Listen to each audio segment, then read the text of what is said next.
Late one night, while reviewing what should have been routine NASA telemetry, Zion noticed something impossible. A1 Atlas wasn't just transmitting data. It was reacting, shifting, learning. Then the signal spoke his name, and the illusion of a harmless celestial object collapsed. Because Atlas isn't a rock. It's an ancient transmitter engineered to interact with the human mind, buried behind missing frames, deleted archives, and decades of quiet NASA lockdowns. What Zion uncovered next wasn't just a secret about space, it was a revelation about consciousness, evolution, and why humanity has been kept distracted every time Atlas broadcasts. Before we step into the first forbidden transmission, and the truth NASA never intended you to see, make sure you subscribe to the channel and activate the bell, because what follows doesn't just challenge science. It challenges reality itself.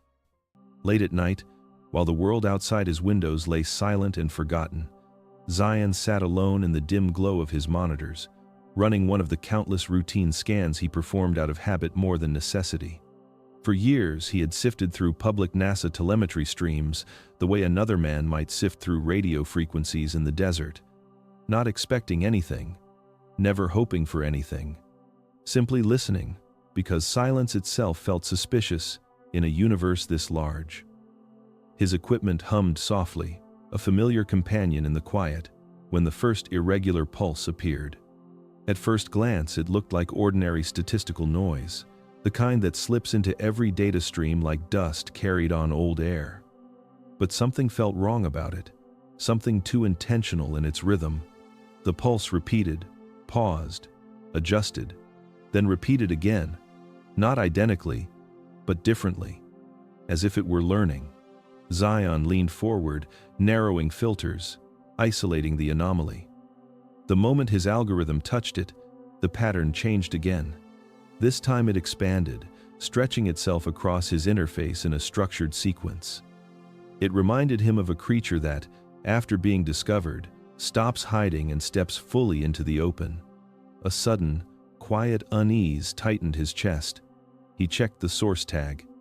The signal was coming from a telemetry packet associated with an object labeled A1 Atlas, a name he recognized only as one of thousands of near-Earth bodies cataloged as insignificant. NASA's documentation described it as unremarkable, too small to threaten, too distant to matter. And yet here it was, pulsing in a way no natural object should, shifting in real time as if responding to Zion's attention. He applied another filter. The signal responded again, compressing itself into a cleaner structure. Zion felt a strange awareness settle over him, the unmistakable sensation of something on the other side watching him with equal focus. Patterns became tighter, sharper, forming a lattice of pulses, too precise for randomness. It was as if the signal had been waiting for someone capable of recognizing its shape. A whisper of intuition stirred the back of Zion's mind. The anomaly was not just reacting, it was acknowledging. For a moment, Zion sat still, surrounded by the hum of stored air and soft light, realizing the truth he had always sensed without admitting. This was not noise, this was contact. And A1 Atlas was not what humanity had been told. Zion had learned long ago that the truth rarely hides in darkness. It hides in plain sight, buried beneath layers of official language polished to sound harmless. So, when the signal from A1 Atlas refused to leave his mind, he did what he always did when confronted with the impossible. He followed the paper trail. NASA's public database offered nothing extraordinary at first glance, the kind of sterile description crafted to lull a casual observer into disinterest. A1 Atlas was listed as a minor near-Earth object, a drifting fragment of ancient stone with no hazardous trajectory and no scientific value worth investment. Its summary read like thousands of others: routine classification, negligible risk, zero priority. But Zion knew that anything described as unimportant by an agency obsessed with the cosmos deserved closer examination. He opened archived press releases, the ones most people never bother to read. They were brief, almost dismissive, declaring Atlas a benign discovery. Yet something felt rehearsed about the wording, as if the writers wanted the public to look away before curiosity had the chance to spark.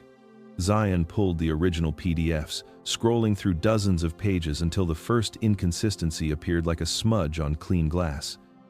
The timestamp, embedded in the metadata, did not match the published date.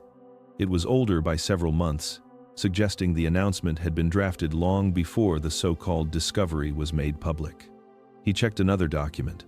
Same discrepancy. A third one. Again, the same.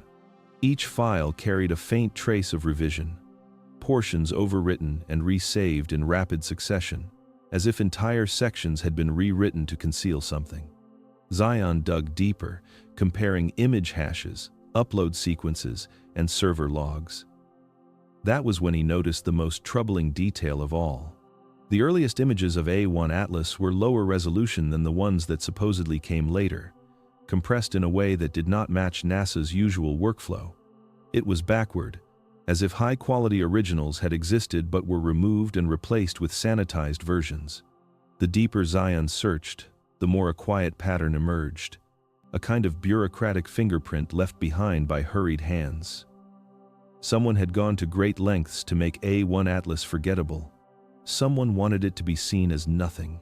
His monitors glowed softly as he leaned back, realizing that harmless things do not require this level of effort to appear harmless. And the moment he understood that, a faint ripple of unease passed through him. The unmistakable feeling that the story he had stepped into was far older than he imagined. Zion had spent years listening to signals that led nowhere. Signals that teased meaning but always collapsed back into static the moment he pressed too hard. That was why he expected the anomaly from A1 Atlas to unravel the same way every other false lead had. So he fed it into his custom decoding tool, a program he had written in solitude over countless sleepless nights. It was designed to strip patterns down to their skeletons, to expose the randomness beneath illusions. Yet the moment the anomaly entered the system, Zion felt the air around him shift, as if the room itself sensed what was coming. The first filter passed over the waveform, and instead of dissolving into meaningless peaks, the structure tightened. Frequencies aligned into cleaner intervals. Noise vanished as if it had never existed. Zion frowned and applied a second filter, one meant to distort the dataset beyond recognition. The signal responded immediately, bending itself around the distortion, like a living thing, avoiding injury. It was no longer behaving like data. It was behaving like intention. For a long moment, he simply watched it reshape itself, expanding and contracting with each new test he applied. The more he interacted with it, the more refined it became, as though it were learning his methods in real time. Patterns braided into new sequences, symmetrical at first glance, but with a depth that suggested layers beneath layers. Zion had seen self-organizing systems before, but none had ever responded with such uncanny precision. This was not adaptation driven by mathematics.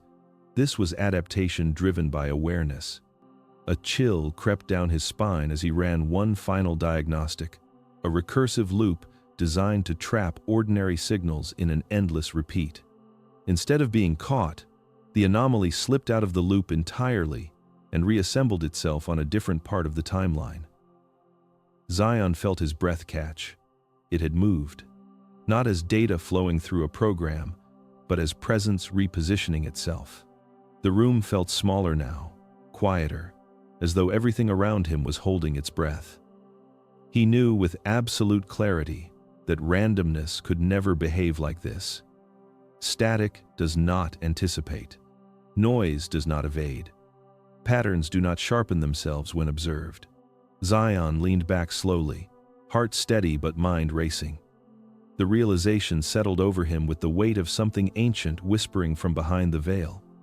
This signal was not just reacting. It was responding. It was aware of him. And it wanted to be understood.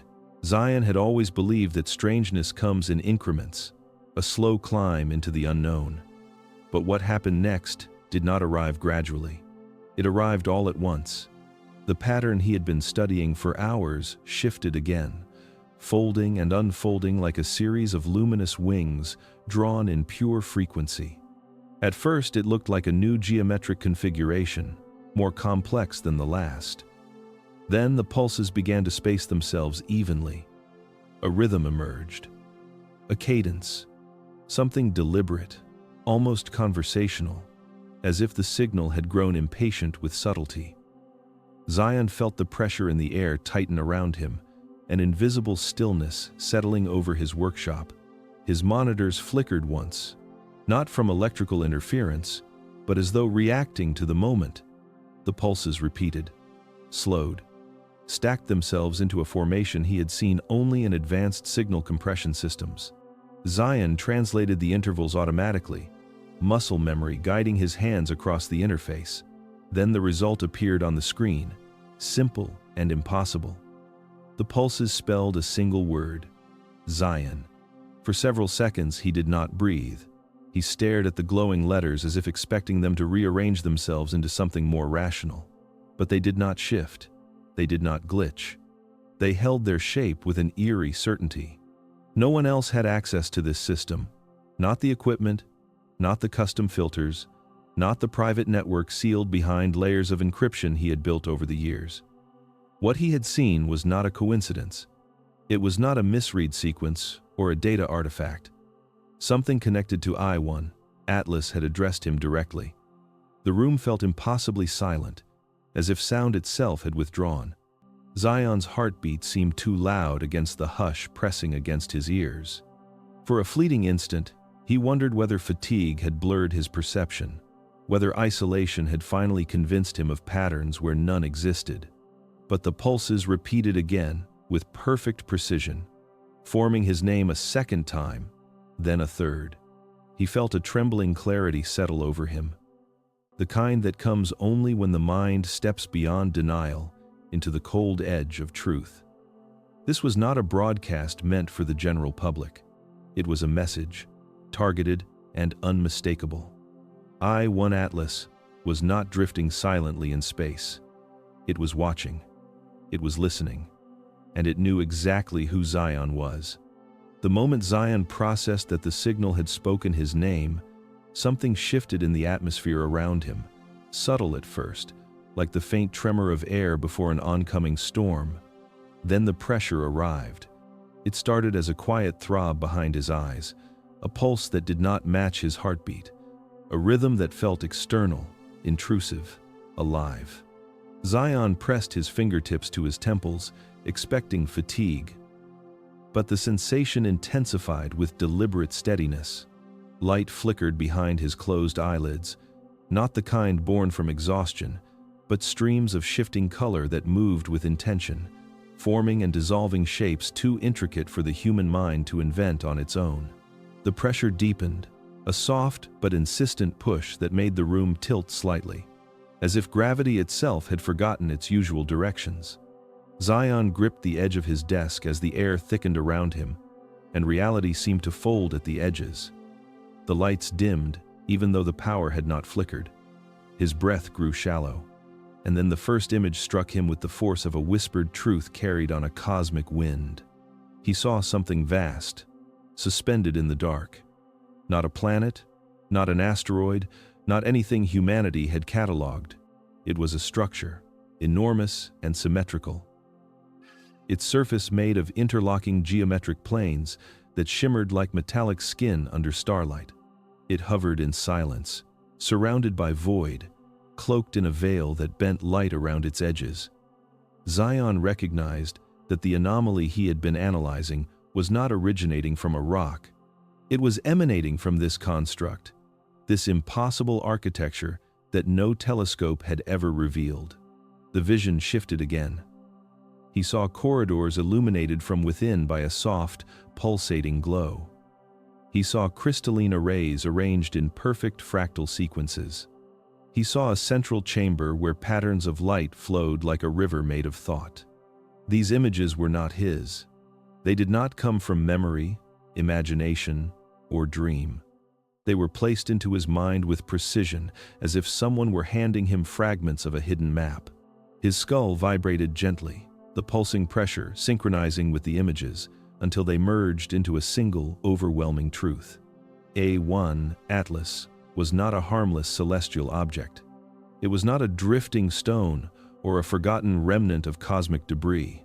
It was a structure built with intention, ancient and intelligent, concealed in plain sight behind NASA's calming words. Zion's breath steadied as the final flash of light faded, leaving him alone in his dim workshop, knowing with absolute certainty that the universe had just revealed its first secret to him. Zion had always known that the deepest truths are rarely hidden behind locked doors. They are hidden in missing details, in the spaces where information should exist but does not. After the telepathic flash faded, he did not waste a moment. He returned to NASA's open databases with a new understanding, driven not by curiosity now, but by certainty. Something about I-1 Atlas had been deliberately concealed.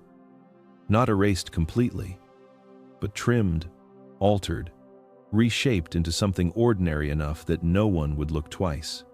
Zion began comparing archived datasets, aligning date stamps, matching file hashes, reconstructing the digital footprint of the object's entire observational history. The corruption appeared subtle at first, the kind of technical hiccup that plagues large repositories. But Zion knew how genuine corruption behaved, and this did not fit the pattern. When a system fails, it fails chaotically. But the gaps he discovered were precise, carved out with surgical intent. Entire image sequences were missing, but only the ones captured at the highest resolution. Every full spectral scan had been replaced by a compressed version that blurred the fine structure of A1 Atlas into meaningless grain. And where high-resolution frames should have been, the archive displayed innocuous thumbnails that looked like static, each one stamped with metadata that pretended nothing had ever been lost. Zion pulled deeper, tracing the chain of custody for each file. The logs told an even stranger story. Data packages were marked as uploaded on dates that did not align with telescope activity. Some had been modified more times than necessary, overwritten by different users whose access levels suggested they should never have handled planetary survey data. It was as if the object had passed through too many hands, each one scrubbing something away before passing it to the next. He accessed older backups, the ones NASA assumed no one outside the agency would ever bother to inspect. There he found the evidence that confirmed his suspicion. Early images of I-1 Atlas revealed crisp geometric contours before they had been blurred into the shapeless rock shown in the public archive. Light reflected off surfaces that were not rough stone but angled plates. Energy readings spiked at intervals that natural bodies never produce. And then, the trail abruptly ended. The backups after that point contained nothing but corrupted placeholders, a wall of static that felt intentionally placed, a digital curtain hiding whatever lay beyond. As he stared at the missing frames, Zion felt the silent echo of a truth no one wanted exposed. This was not technical failure. This was deliberate omission, and whoever removed those frames knew exactly what they were hiding. Zion had barely finished reviewing the corrupted archives when the pressure returned, not as sudden flashes this time, but as a slow tightening of awareness, as though the very air was leaning closer. The familiar hum of his equipment seemed to fade beneath a deeper vibration that he felt more than heard. His thoughts sharpened without effort, his senses narrowing to a single point in space just behind his eyes. Then the presence returned. Not with the chaotic intensity of the earlier visions, but with deliberate precision, like something knocking gently at the inside of his consciousness, waiting to be acknowledged. Zion exhaled and allowed the sensation to unfold. The moment he did, a wave of clarity washed over him. This was not imagination, not fatigue, not the desperate pattern-making of a mind seeking meaning. The presence was distinct, self-contained, and aware. It moved through his consciousness with the grace of something that did not need words to communicate. Instead, it spoke through impressions, symbols, emotions, layered with meaning so dense they felt like entire worlds compressed into a single breath. A name crystallized in his mind, not spoken aloud, not written, but delivered as a pure concept. Kael. The signature felt ancient, yet untouched by time, carrying the weight of countless observations made far from Earth and long before Zion had been born. Kael did not introduce himself with explanation or reassurance. The knowing simply sank into Zion's awareness with the undeniable truth of sunlight warming skin. There was no uncertainty, no question, only recognition. Strange and immediate, as if some part of Zion had always been waiting for this encounter. The first message arrived in the form of a quiet certainty that settled into the core of Zion's thoughts. NASA knew.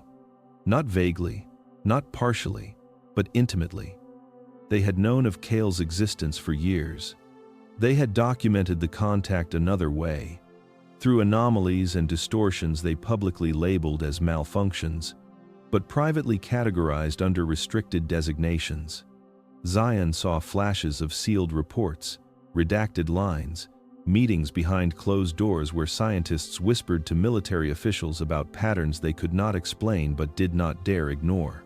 Kael's presence carried neither accusation nor fear, only truth presented without adornment. The entity had been observing Earth from the vantage point of E1 Atlas, using the structure not as a shelter but as an instrument. And Zion understood then that NASA's missing frames were not technical oversights. They were deliberate acts to hide a presence humanity was not meant to see. Kael was real. Kael had reached out. And now, Kael had chosen him. Zion felt Kael's presence deepen, expanding through his awareness like a tide pulling back a veil he never knew existed. There was no sense of force, only a quiet invitation to witness what lay beneath the official story humanity had been fed. The moment Zion allowed the connection to strengthen, the world around him dimmed, not as if fading to darkness, but as though reality itself were stepping aside to make room for something older and infinitely larger. Images rose in his mind with crystal clarity, delivered not as memories but as direct perception, as if Kael were guiding him through a living archive. He saw I-1 Atlas again, not the blurred, featureless rock NASA displayed in its public database, but its true form.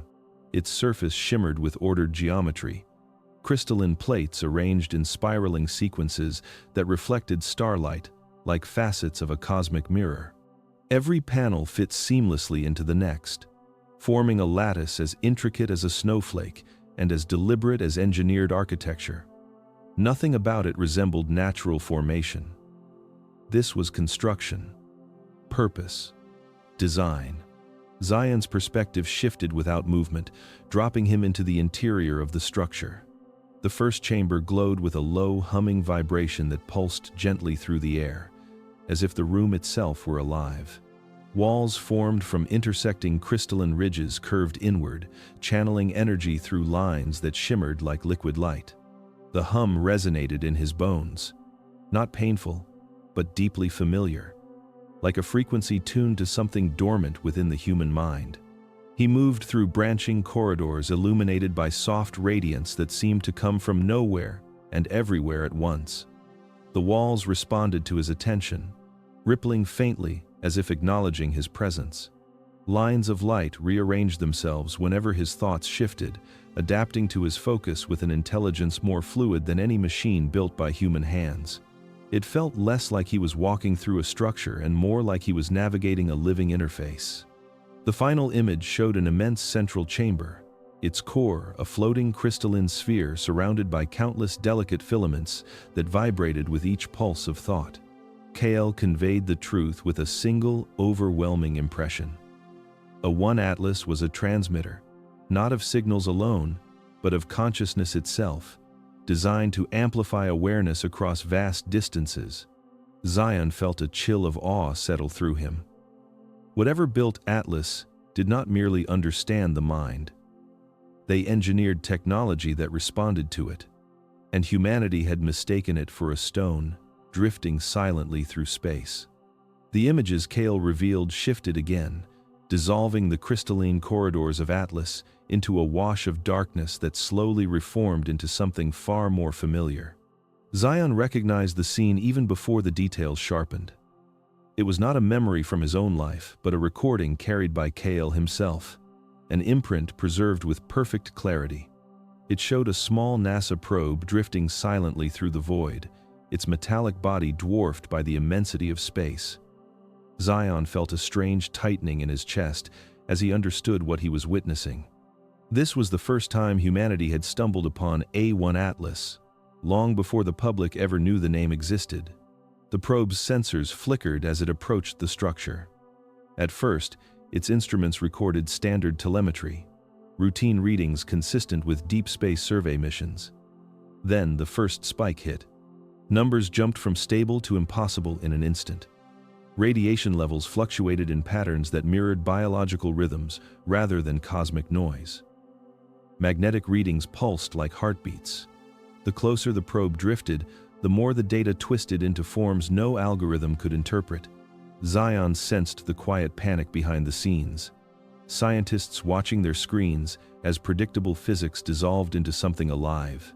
Kael allowed Zion to feel the moment the probe crossed Atlas's invisible boundary.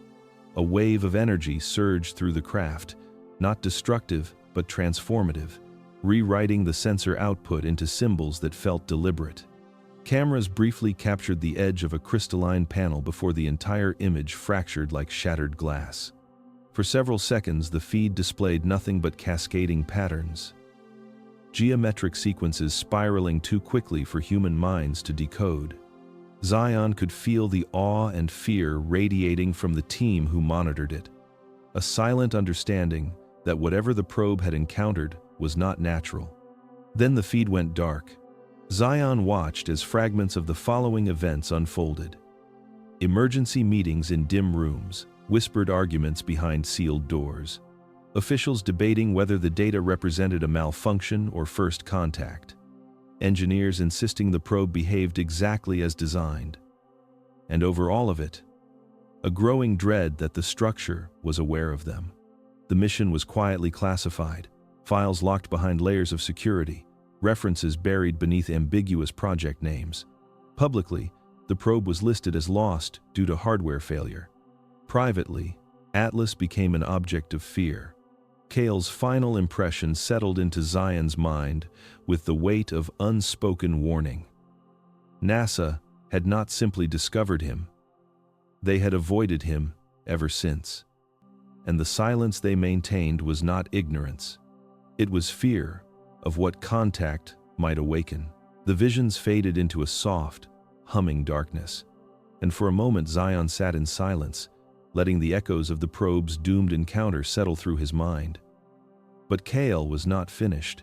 Another layer unfolded, this one woven not from machinery or starlight, but from the quiet corridors of human decision-making. Zion felt himself drawn into a memory that was not exactly a memory, more like a reconstruction built from countless observations. It took place in a dim room, lit by the cold glow of computer monitors. 3 NASA analysts sat before a wall of encrypted data, attempting to label the unlabelable. Their faces showed the strain of people who knew they were staring at something that should not exist. Zion saw the moment the first coder typed the word Atlas into the system. It was meant as a placeholder, a casual reference tossed out in weary frustration. But the name clung to the project like a truth spoken accidentally. They understood, even then, that the structure was not a passive object drifting through the void. It carried weight, it carried meaning, and it carried something far more dangerous than mass. The coders discovered patterns in the corrupted probe data that did not correspond to spatial coordinates. Instead, the sequences resembled branching decision trees, the kind used to map neural networks or track behavioral evolution. Zion felt their unease as they realized what they were seeing. The data did not chart distances or trajectories, it charted possibilities, pathways, options. the ghost of choice etched into waveform. The probe had not been scanning space. It had been scanning something far more intimate, the fabric of conscious experience. Each coder tried to rationalize the anomaly through physics, systems, errors, faulty sensors. But the patterns persisted. Every sequence ended with the same structure, a spiraling map that resembled a mind unfolding. Atlas, not the titan bearing the sky, but something more symbolic. A bearer of knowledge, a carrier of consciousness, a device that held the weight of what thinking species could become. Zion saw flashes of similar objects scattered across star systems unknown to Earth, each one constructing maps of mental evolution, cataloging not bodies but awareness. Atlas was the first humanity had ever encountered, but it was not the only one. It was part of a network that watched civilizations rise, fracture, transcend, or fall. The coders chose the name because they sensed, without fully understanding, that they were looking at a device that did not position stars. It positioned sentience. And in that quiet room, lit by the glow of impossible data, they realized humanity had stumbled not onto an asteroid, but onto a mirror for the mind itself. Zion's days began to slide into one another in a way that felt both unsettling and strangely familiar, as though time itself had loosened its grip on him. Nights no longer brought the heavy, dreamless silence he had known for most of his life. Instead, each time he closed his eyes, he found himself stepping into worlds that felt more real than waking reality. Dreams unfolded with impossible clarity. Colors shimmered with a depth no earthly pigment could replicate. Every sound echoed with meaning.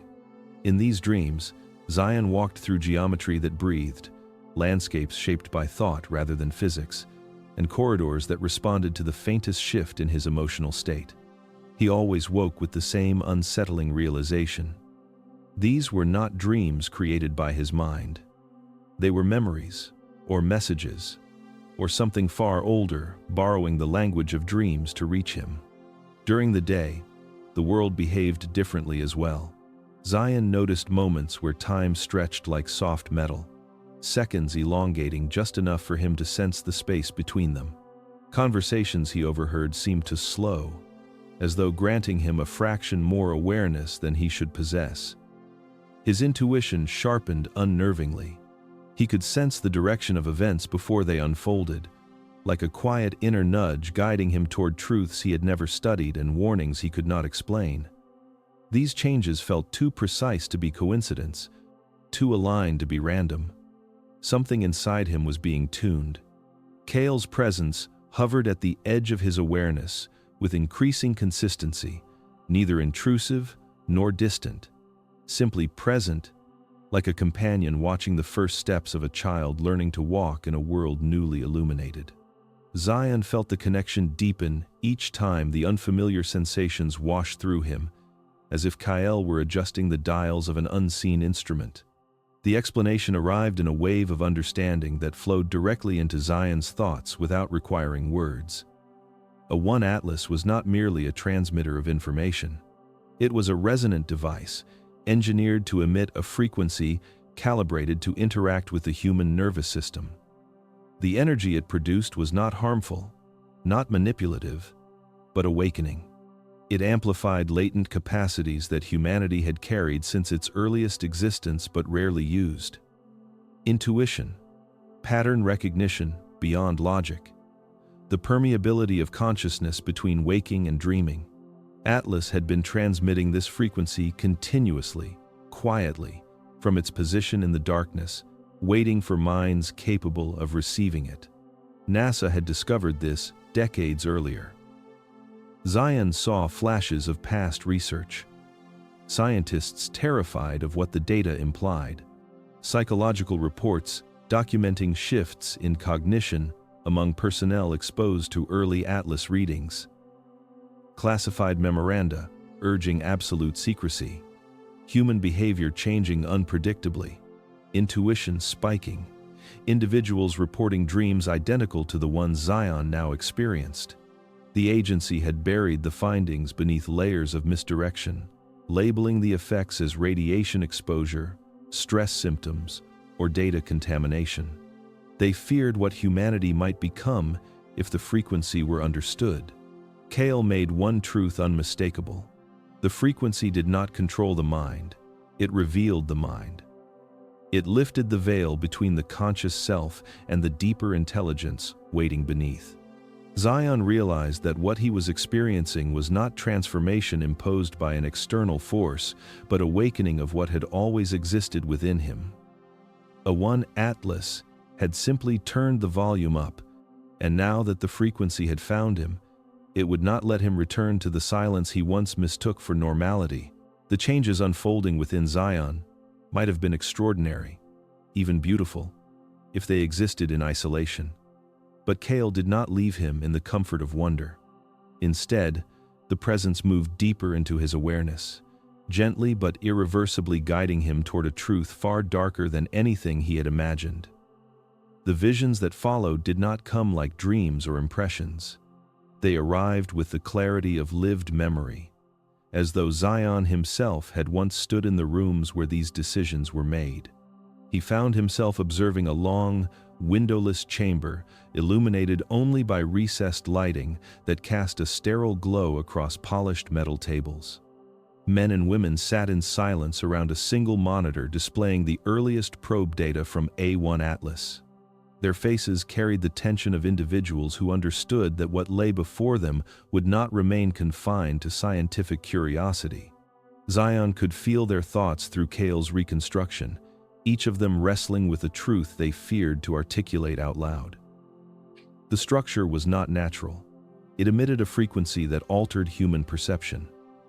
And because it affected the mind, it could be used. Kael allowed Zion to witness the progression of these secret discussions. At first, the scientists approached the anomaly cautiously, focusing on cognition, sensory enhancement, and the potential for expanded intelligence. But others in the room, men in uniforms with unreadable badges, saw something entirely different. They saw a tool, a frequency that could amplify fear with the same ease it awakened intuition. A vibration capable of nudging populations toward compliance or unrest, depending on how it was modulated. Zion felt their fascination like a cold draft seeping through stone. The visions deepened, shifting to a smaller room where psychological reports were laid out in neat stacks. Cases of personnel exposed to Atlas's field filled the pages.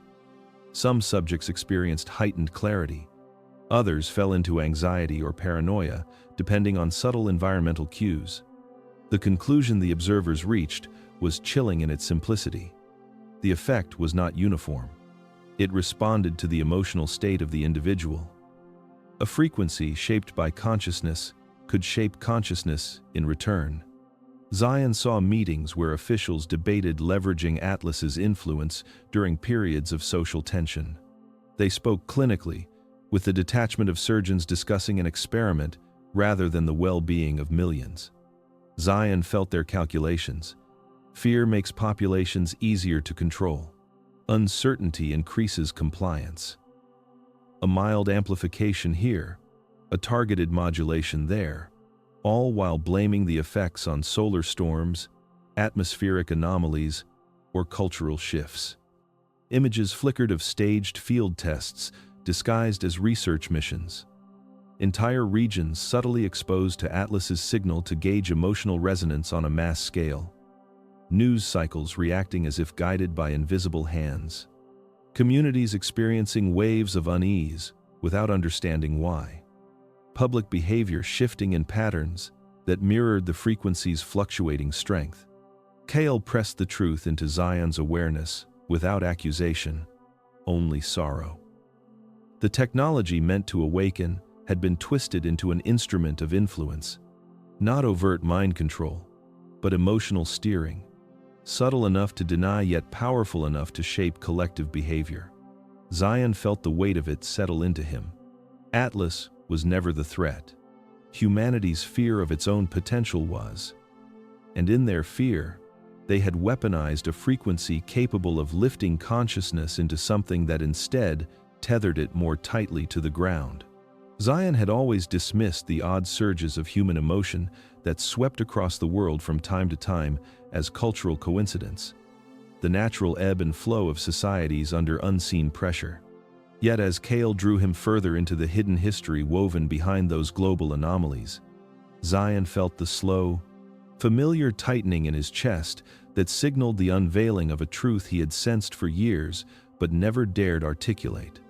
The images rose before him like smoke coiling into form, revealing moments humanity remembered only as strange days, unsettling nights, or inexplicable shifts in collective mood. The first scene Kael showed him was of a control room filled with screens displaying seismic lines of data, each one pulsing with a rhythm that seemed alive. Zion recognized the year.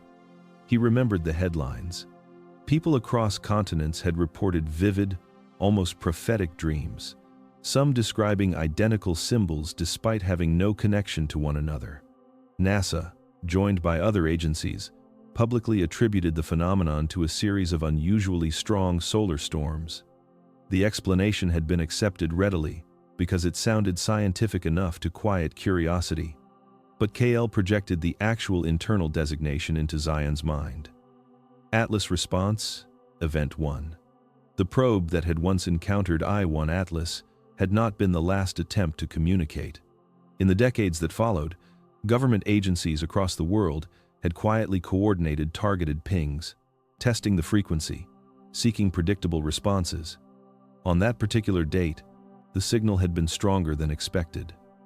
The crystalline geometry of Atlas had reacted, amplifying the frequency in a wave that seeped into Earth's upper atmosphere.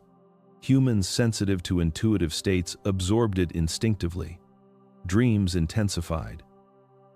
Emotional boundaries dissolved. Zion watched as the officials in the control room panicked, scrambling to rewrite the event logs before they were archived. Kael guided Zion to another point in time, a year when unexplained waves of anxiety had swept across multiple nations simultaneously, provoking spikes in emergency calls, unrest, and mass feelings of unease. Again, the public explanation had been familiar: solar activity, magnetic disturbances, space weather. But the internal documents bore a different label: Atlas Response Event 3. Astronomers who reviewed the telemetry did not see any solar anomalies strong enough to account for the global reaction. Yet those higher in the chain of command overrode their concerns, insisting on the approved narrative. Zion could feel the weight of each concealed truth pressing into him. The patterns repeated across years. A sudden burst of mass synchronicities witnessed by thousands. A spike in people reporting a strange sense of déjà vu. Entire communities waking from eerily similar dreams on the same night. Each event corresponded to a moment when the agencies had triggered a new modulation test on Atlas. Kael delivered one final revelation that settled like cold metal in Zion's awareness. These experiments were never meant to harm. They were conducted because humanity's leaders feared being caught off guard by a force they did not understand. But in their attempts to study Atlas in secret, they had touched the delicate threshold between awakening and instability. The frequency had reached millions without warning, stirring the human mind in ways it was not prepared to interpret. Zion realized then that the greatest danger had never been Atlas. It was the silence surrounding it, the secrecy that turned natural expansion of awareness into confusion and fear. And he knew that whatever came next would test not only his understanding, but the fragile edge of humanity's collective consciousness itself. Zion had felt the presence of destiny before, small tremors in the fabric of his life that hinted he was moving toward something vast and unseen. But never had the feeling taken shape with the clarity it did now. As Kael guided him deeper into the truth behind Atlas, the vision softened into a calm, luminous field where information no longer appeared as images or sounds. Instead, it arrived as understanding, pure and unfiltered, as though the universe itself were speaking in a language older than words. In that suspended stillness, Kael revealed the reason he had reached out to Zion, and not to the countless others more powerful, more connected, or more scientifically equipped. The truth came gently at first, like the brushing of unseen fingers against the surface of Zion's awareness. Kael showed him versions of himself across different phases of life, each one shaped by choices that seemed insignificant at the time, but now glowed with hidden importance. Zion had always been analytical, drawn to patterns most people ignored, but he had never surrendered his intuition in exchange for logic. He carried both like twin lanterns, each illuminating what the other could not. Kael conveyed that this balance was exceedingly rare. Many who studied the cosmos depended solely on mathematics and instruments, forgetting that consciousness itself was a tool. Others lived fully in intuition but lacked the capacity to analyze or articulate what they sensed. Zion existed precisely between the two. The images shifted, revealing memories Zion had nearly forgotten, moments when he questioned narratives accepted by everyone else, not out of rebellion, but out of an instinct that truth should resonate rather than be imposed. Moments when he felt the strange pull of ideas he could not explain, flashes of insight that appeared without origin. Kael amplified these memories, revealing that Zion's mind had always been more porous to the deeper signals of reality than he realized. His dreams as a child, the way he sensed shifts in people before they spoke, the inexplicable certainty he sometimes felt in moments of danger or doubt. None of it had been random. His consciousness was tuned to frequencies most humans ignored. Kael then showed Zion something far more intimate, scenes of isolation not born from loneliness, but from a quiet refusal to be absorbed into systems that dulled awareness. Zion had never aligned himself with institutions, governments, corporations, or organizations that required compliance at the expense of authenticity. He lived on the fringe by choice, not as an outcast, but as someone who understood that proximity to power often comes with chains disguised as opportunity. Kael expressed a simple truth with profound weight. Zion could not be controlled, not by fear, not by authority, not by promise of reward. That single trait made him immune to the corruption that had twisted Atlas from an awakening device into a tool of influence. The final revelation came with a kind of reverence. Kael explained that every species developing consciousness reaches a threshold where it must choose between evolution through fear or evolution through awareness. In such moments, a bridge is needed. Someone who can translate the language of the unknown into something the species can understand, without collapsing into panic. Someone with enough resilience not to break beneath the truth, and enough humility not to misuse it.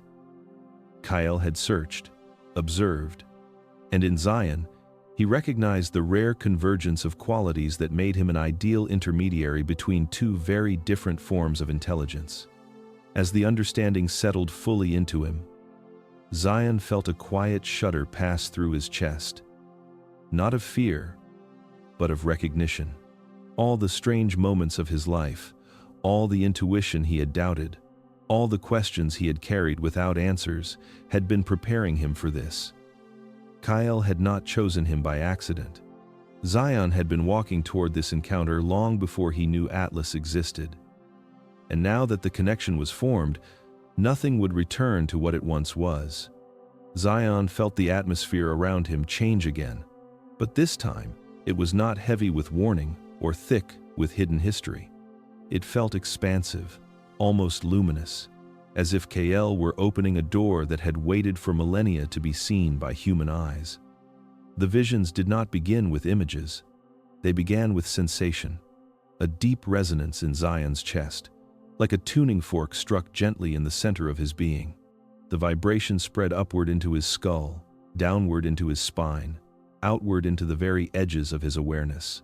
Kael's presence moved with exquisite precision, guiding him toward a truth so vast it almost eclipsed thought. What Zion saw was not a single structure in space, but a network, a lattice spanning star systems, like a cosmic web of invisible energy. I-1 Atlas was only one node among many, each positioned strategically across regions where consciousness was emerging or evolving. These constructs were not machines in the human sense, but instruments attuned to awareness itself. They hummed with frequencies that rippled softly through the void, undetected by telescopes, untouched by gravity, woven into dimensions most humans did not yet perceive. Kael allowed Zion to witness how these devices lit up when a species reached a certain threshold of self-awareness, as if greeting a newly awakened child with gentle encouragement. The purpose of the network, Kael revealed, was profoundly simple and unimaginably complex. Atlas did not implant thoughts. It did not override free will. It did not impose beliefs or shape destinies. Instead, it amplified what already existed within a mind. If a being carried fear, the frequency magnified the edges of that fear so it could be confronted. If a being carried compassion, the frequency deepened it into something luminous. If the mind held intuitive potential, it sharpened into clarity. What humans had mistaken for external influence was only the awakening of internal capability. Zion saw scenes of ancient civilizations far beyond Earth, each encountering their own Atlas node. Some species blossomed into telepathic societies, communicating through emotion and thought with effortless grace. Others developed an extraordinary sense of unity, empathy expanding until individuality became a harmonious expression of collective awareness. A few civilizations rejected the awakening entirely, choosing fear, retreat, and control, collapsing into themselves rather than expanding into the unknown. The Atlas network had witnessed triumph and tragedy countless times, never interfering, only offering amplification of whatever seeds already lay within. Kael pressed the truth into Zion's consciousness with gentle finality. Humanity had reached the threshold. The dreams, the intuition spikes, the waves of synchronicity, the moments when ordinary people felt glimpses of something greater, none of it had been random. Atlas had been transmitting continuously, waiting for human minds capable of receiving the signal without fracturing. And those minds had begun to appear in increasing number. Zion was not the first. He would not be the last. But he was among the few capable of recognizing the source and holding the understanding without distorting it. The highest truth settled into him like a memory he had forgotten he once knew. One Atlas did not evolve humanity. It revealed humanity. It accelerated the unfolding of what had been buried under centuries of noise, fear, and distraction. Humanity was not being changed by something external. Humanity was being reminded of what it had always been capable of. And now that Zion had seen the true purpose of the network, he understood why contact had come not with command, but with invitation. Evolution was not something that happened to a species. It was something a species chose. And Atlas was the mirror that allowed humanity to see the choice. Zion had grown accustomed to revelations delivered through Kael's vast, wordless intelligence. But when the visions faded, a quieter, more human urgency took hold of him.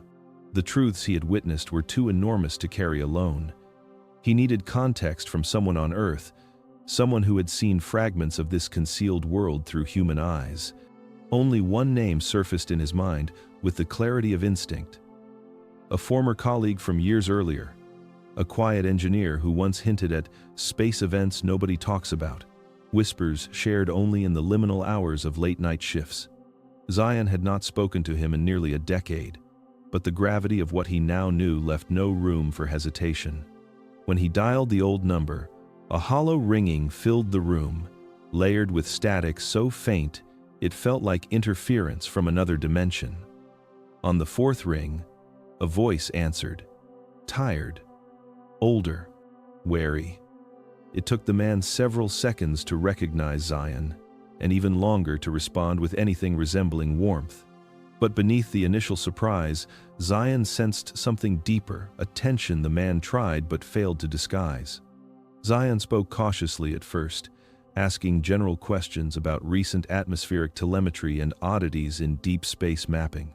The insider deflected each one, brushing them off with rehearsed explanations, as though reading from a script he had recited many times. Only when Zion mentioned I-1 Atlas by name did the silence crack in a way that felt almost physical. The shift in the man's breathing echoed through the phone. Zion could practically feel him scanning the room around him, as though expecting someone to be listening. "You shouldn't be looking at that," the insider murmured, voice low enough that Zion almost missed the tremor beneath it. "That object is not what the public database claims." Zion pressed gently, careful not to reveal how much he already knew. The man hesitated, torn between fear and the relief of finally acknowledging an unspoken truth. He confirmed that Atlas had been flagged internally decades earlier, long before its public designation. He acknowledged that high-resolution imaging had been restricted, not due to corruption, but because the object exhibited unexplainable reflective geometries. He admitted that personnel were instructed never to run long-form analysis on its frequency emissions. Too unstable, he claimed. Too unpredictable. Too correlated to behavioral anomalies.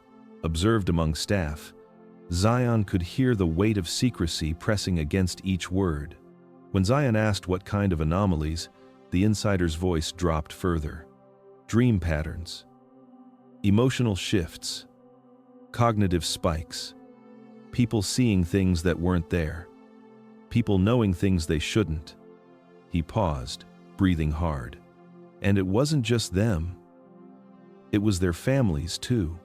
The line crackled sharply, as though something had brushed against the signal. Zion waited, sensing that the moment was slipping away. When he asked the final question whether NASA had ever received a direct response from Atlas, the insider said nothing. Silence stretched for a full breath, then another. Finally, he spoke, each word carved from fear. "If you keep digging, you'll trigger their flags." Before Zion could reply, the line went dead. No goodbye. No explanation. Only the faint, lingering hiss of a connection severed too abruptly to be accidental. As the silence settled over him, Zion felt a cold clarity rise within. The insider had not answered the last question with words. He had answered with fear. And that fear told Zion everything he needed to know. The truth he was approaching was not only real, it was something powerful people never intended him to find. In the days that followed the abrupt end of the call, Zion found himself drifting through reality as though walking beneath a surface he could no longer pretend was solid. The world looked the same, yet something beneath it pulsed with a rhythm he had never noticed before. It wasn't Kael's presence this time. It was something woven into the fabric of ordinary life, so subtle and constant that most people mistook it for coincidence. But Zion's perception had sharpened. The frequency from Atlas had tuned him into the spaces between events, the places where truth hides not in what is shown but in what is timed. Kael did not appear with visions or overwhelming revelations. Instead, he guided Zion with something far quieter, a whisper of recognition, a pattern illuminated, a thread pulled gently through the cloth of human distraction. Zion began reviewing timelines, scrolling through years of global news, public announcements, technological breakthroughs, and abrupt controversies. The deeper he looked, the more he felt a cold stillness settle around him. Every time Atlas had produced an anomaly, the world had erupted with something loud, emotional, and all-consuming. He traced back the first spike in Atlas's signal decades earlier to a sudden political scandal that had dominated media cycles for weeks. Another spike aligned perfectly with a global crisis that absorbed every headline and conversation, drowning the collective mind in fear and urgency.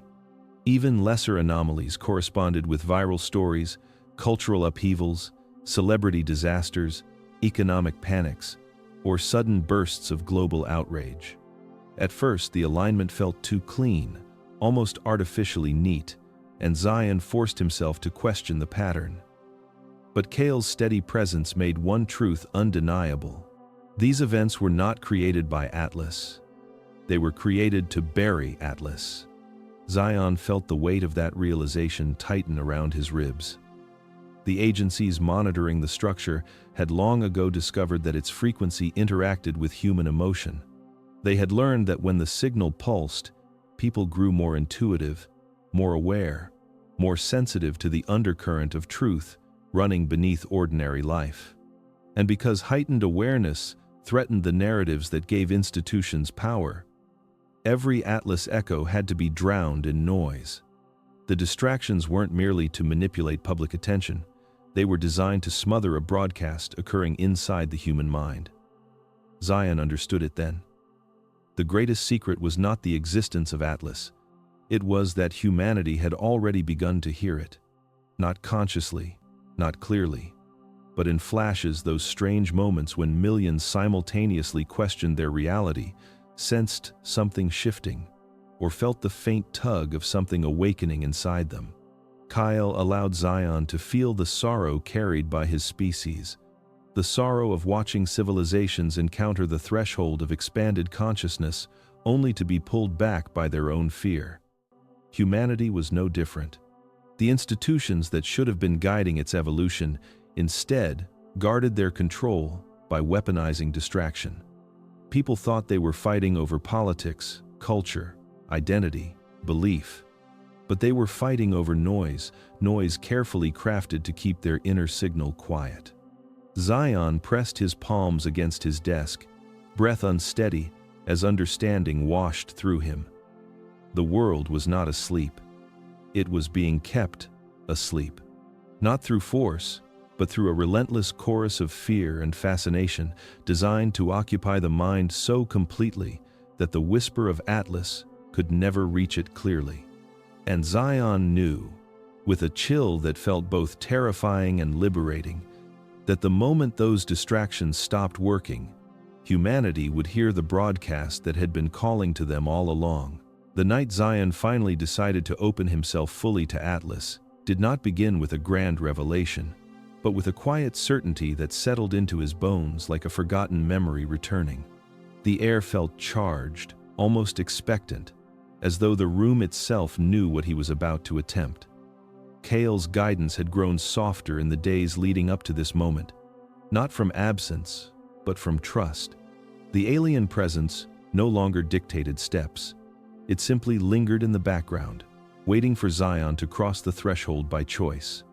Zion assembled the receiver on his desk, using nothing more than coils, quartz fragments, copper wiring, and a repurposed frequency modulator. It looked crude, almost primitive, compared to the visions Kael had shown him of Atlas's crystalline geometry. But every component was placed with precision. Each angle matched the memory flashed into Zion's mind. The device wasn't meant to capture a signal. It was meant to resonate with one already touching him. When he powered it on, nothing happened at first. The coils hummed faintly. The lights dimmed, then steadied. Zion adjusted the dial one increment at a time, searching for the frequency Kael had described not as a number, but as a feeling, something between thought and breath, between silence and intention. He exhaled slowly, tuned inward. And then, at the next shift of the dial, the entire room changed. The air thickened, bending as though space itself had inhaled. The hum deepened, sinking into Zion's skull with the weight of a tidal wave made of soundless resonance. His vision blurred, the edges of the room liquefied. For a heartbeat, he felt weightless, unanchored, suspended between realities. And then, everything broke open. He found himself standing in a dimension without direction, where space unfolded not outward but inward.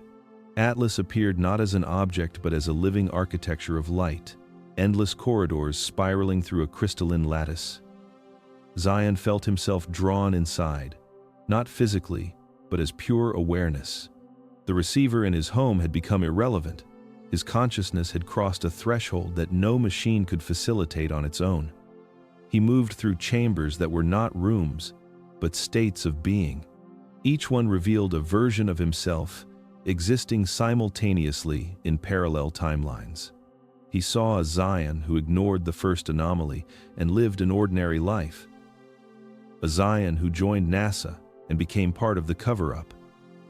A Zion who denied everything until the truth died inside him. But he also saw Zions who awakened sooner, who reached Atlas years earlier, who communicated with beings other than Kael. Each thread wove into a tapestry of possibility, a living map of choice. Kael's presence surrounded him, a silent guide showing that every timeline was real, but only one carried the weight of the moment he was experiencing now. Zion drifted deeper into the lattice, where countless minds interconnected like nodes of a cosmic neural network. Human consciousness, alien consciousness, and forms of awareness he could not even categorize pulsed in harmony. He felt their thoughts as vibrations, their emotions as colors, their intentions as shifting geometries. Unity did not erase individuality, it amplified it. Here, every mind was a star, shining with its own frequency, yet woven into something larger, like constellations forming meaning through connection. Then the lattice rippled. Atlas had become aware of him. Not Kael, not another being, the structure itself. It touched Zion's mind with a curiosity so vast he felt insignificant and infinite in the same breath. It did not speak. It simply revealed. He glimpsed histories longer than recorded time, civilizations rising and dissolving like sparks, species awakening to their deeper nature.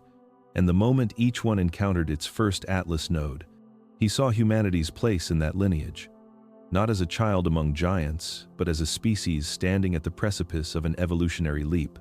The vision began to collapse gracefully, folding like light into itself.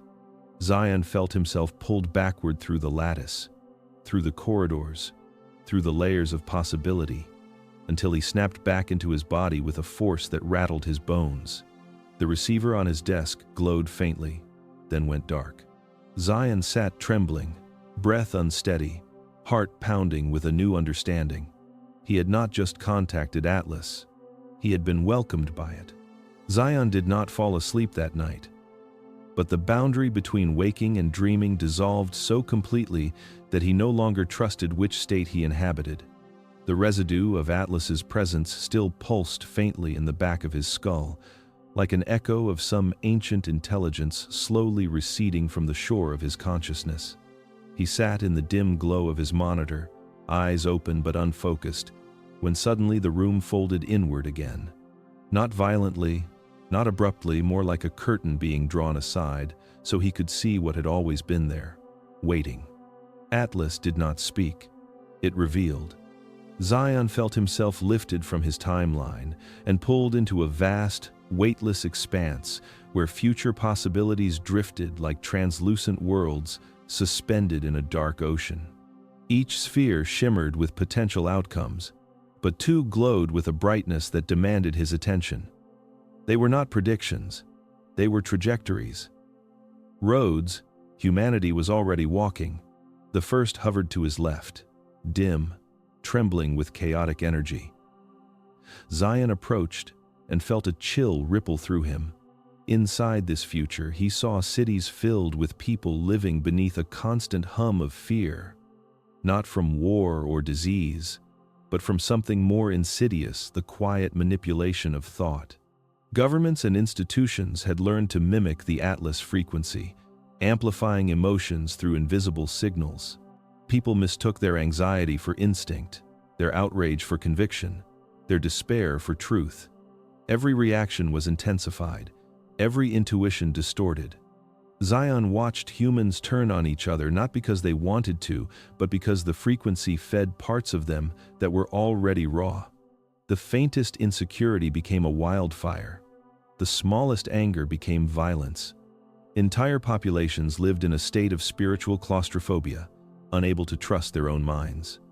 And the most horrifying realization was that no one suspected an external influence.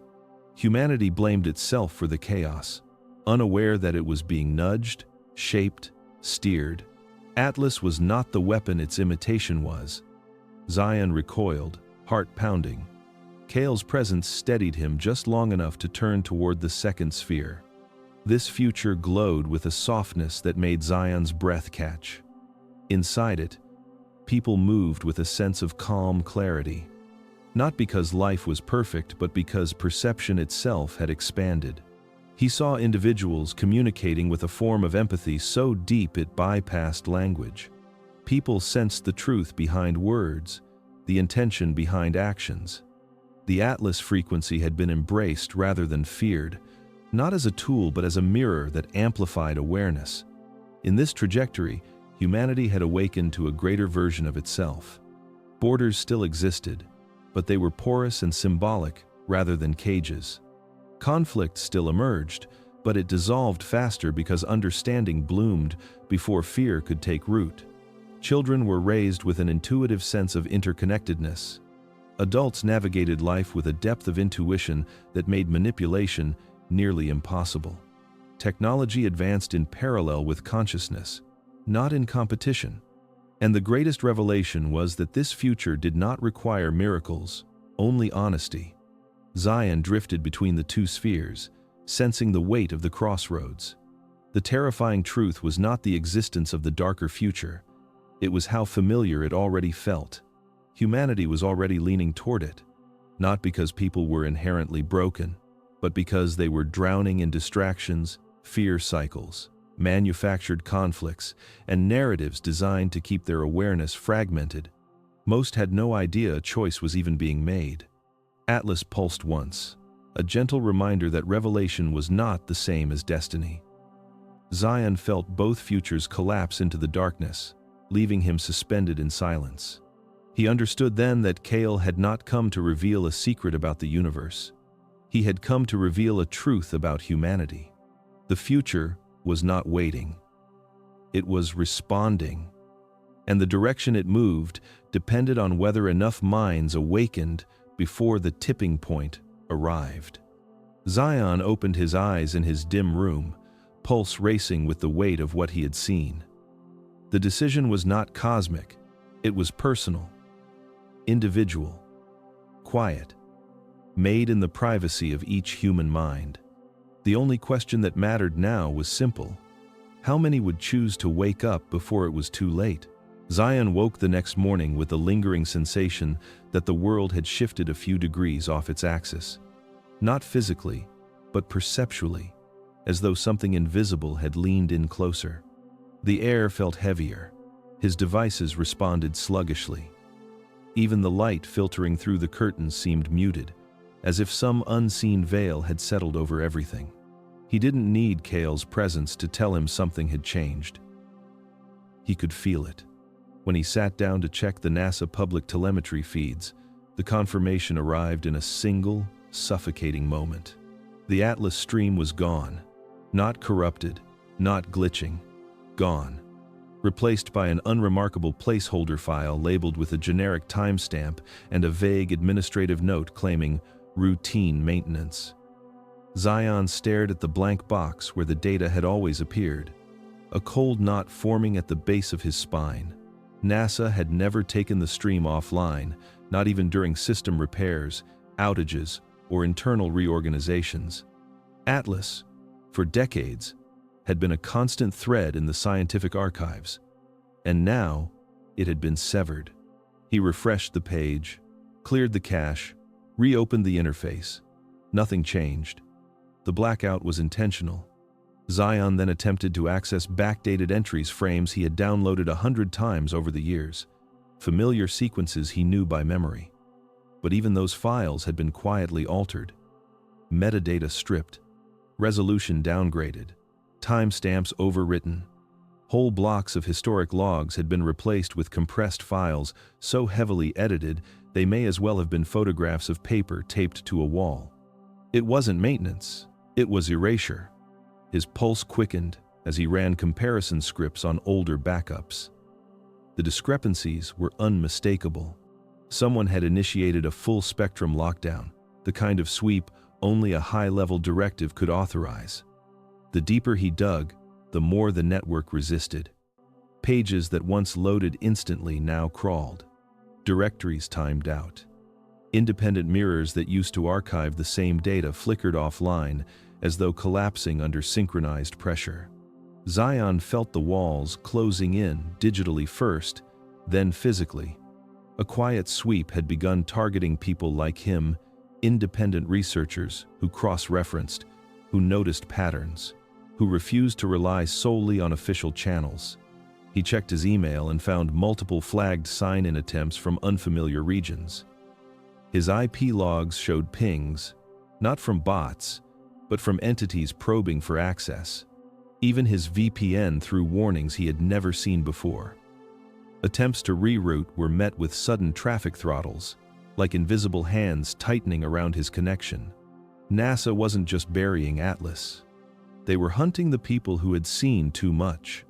Zion leaned back, feeling a strange mixture of dread and resolve settle into him. Every instinct told him this was not an isolated decision. This was a coordinated silencing, a final effort to sever humanity from the broadcast Atlas had been sending for years. They weren't blocking the data to protect the public from fear or confusion. They were blocking it because the signal was waking people up. And institutions built on control could not allow awareness to spread without consequence. He reached for Kael, not with words but with intention. The response came faintly, like a whisper behind a closed door. They have chosen fear. Zion understood the message immediately. Not condemnation. Not anger. Only observation. Human institutions, confronted with something that could elevate consciousness, had instead chosen secrecy, containment, and suppression. They had decided that awakening was a threat rather than an opportunity. And in doing so, they had tightened their grip on the very thing slipping through their fingers. As he sat in the dim light of his cluttered workspace, Zion realized with a quiet, steady certainty that the lockdown had confirmed something he had been afraid to accept. Atlas wasn't being hidden because it was dangerous. It was being hidden because it was liberating. And the ones who feared liberation were now moving faster than ever to bury the truth before anyone else learned how to listen. Zion had always believed the boundary between the human mind and the cosmos was an unbridgeable distance, a gulf that only instruments, satellites, and impossible technologies could cross. But after the lockdown, after the blackout of every public Atlas stream, Kael's presence returned with a weight that felt different from every vision before. It was not a revelation delivered from above. It was an invitation to look inward, an inwardness so profound, it felt like standing at the event horizon of his own consciousness.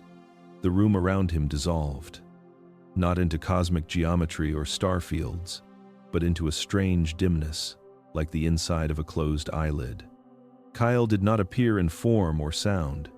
Instead, Zion felt the alien presence guiding him through layers of perception he had never explored consciously. For the first time, the journey did not move outward toward Atlas. It moved inward, toward something older, quieter, and far more familiar. Kael revealed that the human brain was never meant to be a passive receiver of reality. It was a biological antenna, finely tuned to frequencies that science had ignored because they could not be measured with instruments built only to detect physical phenomena. Zion felt Kael illuminate neural pathways like constellations, showing how intuition wasn't imagination, how déjà vu wasn't accident, how synchronicity wasn't coincidence. These phenomena were fragments of a deeper capability, channels of perception humans once used effortlessly before distraction, fear, and noise drowned them out. Zion felt his own mind open like a door that had been rusted shut for years. He sensed the faint hum he had always mistaken for blood pressure or ambient noise. It vibrated with a rhythm that was not random. It pulsed with intent. Kael made him realize that the hum was not coming from Atlas. It was coming from himself. Atlas merely amplified what was already present, like a tuning fork enhancing a resonance that had always belonged to him. Kael let Zion see what humanity had forgotten. Ancient memories encoded in their DNA of times, when humans communicated without words, when empathy was more accurate than language, when insight was as sharp as sight. Zion saw visions of early civilizations sitting beneath starlit skies, using their expanded perception to guide migrations, heal others, and sense environmental changes long before they occurred. These abilities had been lost not because they disappeared, but because they were buried under centuries of conditioning, suppression, and survival instincts that prioritized fear over awareness. Then Kael showed him something even more unsettling. The real conflict surrounding Atlas wasn't about the object at all. The battle was over human perception. Institutions feared Atlas not because it transmitted information, but because it awakened the ability to receive inner truth. They wanted people to remain dependent on external authorities, not their own intuition. The greatest threat Atlas posed was the possibility that individuals would begin trusting themselves. Kael's presence intensified, but not with urgency, with clarity. When a species remembers, the alien impression whispered into Zion's awareness, control becomes impossible. Zion understood then that the true Atlas wasn't the crystalline structure orbiting in space. The true Atlas was the dormant architecture of the human mind, billions of biological receivers waiting to activate, waiting to resonate in harmony with the deeper patterns of existence. The cosmic structure was merely a catalyst. Humanity was the instrument. And Zion, sitting alone in the dim glow of his small workspace, realized with a shiver that the most guarded secret was not hidden in classified NASA archives or buried beneath decades of redacted documents. The most guarded secret was the untapped potential within every human being, a potential that institutions would do anything to keep asleep. For the first time, Zion wasn't afraid, because he finally understood the truth. Atlas was not trying to contact humanity. Humanity was remembering how to contact itself. Zion felt Kael's presence return with a gravity that was neither heavy nor threatening, but unmistakably decisive. It was the sensation of a tide turning, of a moment reaching a point beyond which no one, not even Zion himself, could return unchanged. The revelations about Atlas, the manipulation, the future timelines, the lattice of consciousness, all of it had built toward something. And now Kael was ready to reveal what Zion had been sensing without fully admitting. There was a reason he had been chosen. Not to worship Atlas, not to expose NASA, not to ignite panic, but to become a bridge. The vision began not with images, but with a feeling, a subtle expansion within Zion's chest, as if his heartbeat were syncing with something larger. The air thickened again, but this time it carried warmth rather than warning. Kael's presence encircled him gently, like a teacher stepping into the room of a student who had finally reached the lesson they were meant to learn. The message unfolded without words. Zion simply knew. Humanity was not meant to receive the truth through shock. It was meant to receive it through recognition. Kael showed him the consequences of revealing everything at once, the chaos of minds unprepared to handle expanded perception, the fear-driven reactions of institutions desperate to maintain control, the backlash from those who would cling to old narratives because awakening threatened their sense of identity. The world was not ready for confrontation. It was ready for subtlety. Awakening, Kael revealed, does not spread like fire. It spreads like dawn, quietly, gradually, through individuals who choose to open their eyes one by one. Zion saw glimpses of people across the globe whose intuition had sharpened without knowing why. Individuals who woke from vivid dreams feeling different, people who sensed connections in ways that defied logic, those who felt the growing discomfort of remaining asleep in a world that needed them awake. They were scattered across countries, cultures, and beliefs, unaware that they were responding to the same whispered frequency. Kael pressed an impression into Zion's mind, delicate, profound, and unshakably clear. He was not asked to save the world. He was asked to help it remember. The message did not ask for exposure of secrets. It did not ask for rebellion. It asked for resonance. Zion was to speak in ways that reached those who were already listening beneath the noise. He was to share what he had learned, not as doctrine, but as possibility. Not as revelation, but as permission. People awakened not when they were told to see, but when they felt safe enough to open their inner eyes. Kael showed Zion the paths taken by civilizations that awakened successfully. They did so through whispers, not warnings. Through conversations, not confrontations. Through individuals following an inner signal long before it became a collective one. Zion saw how a single person tuning into their own consciousness could influence countless others without ever meeting them.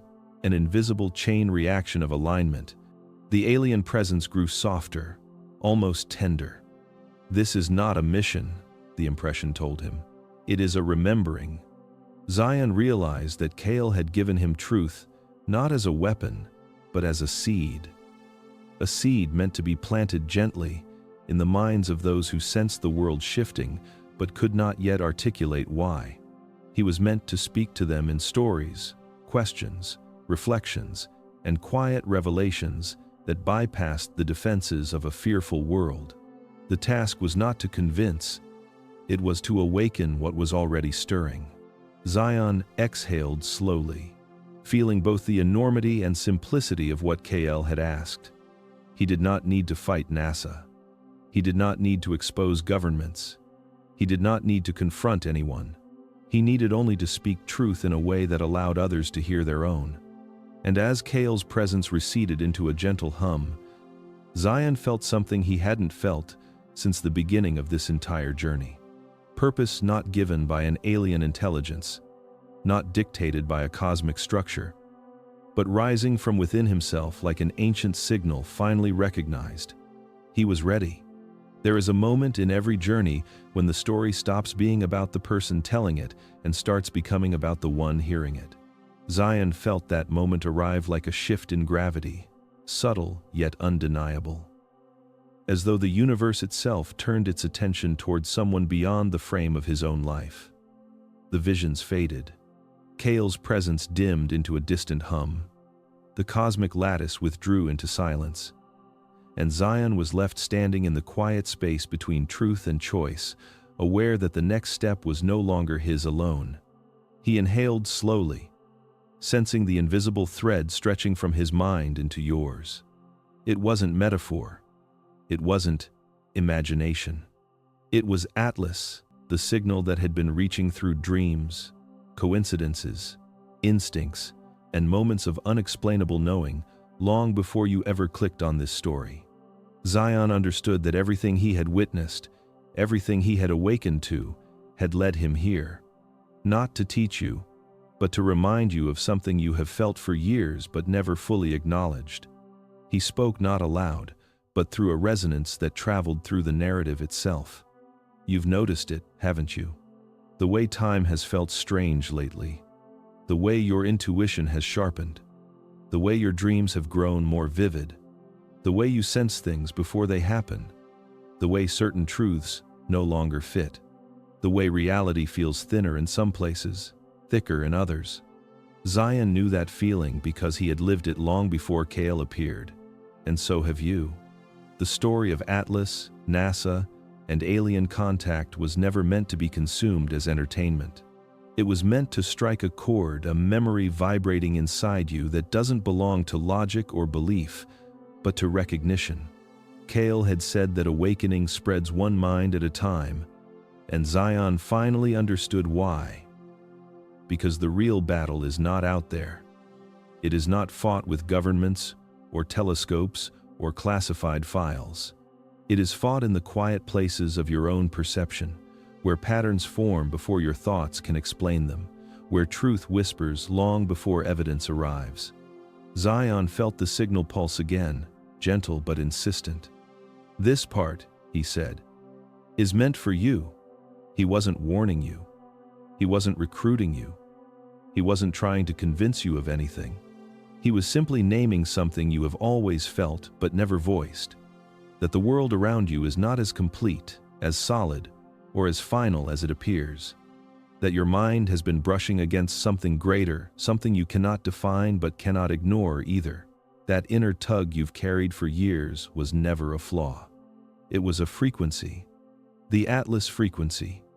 Zion leaned forward slightly, as though he could see you through the thin membrane of this moment. Atlas isn't coming, he said quietly. It's already broadcasting. It has been for a long time. Through the gaps in your thoughts, through the moments of clarity that appear out of nowhere, through the subtle shifts in your awareness that make you question everything you once accepted. NASA isn't hiding Atlas because it is dangerous. They're hiding it because it's working. Because people like you are starting to hear it. The final vision Kael ever showed Zion was not of the cosmos. It was of a single human mind unlocking itself from the inside. No dramatic explosion. No alien light. Just a quiet realization that changed everything. A moment of remembering. Zion felt that moment now not for himself, but for you. And the story ended not with an answer, but with a question that only you can complete. The broadcast is already in your mind. Are you listening?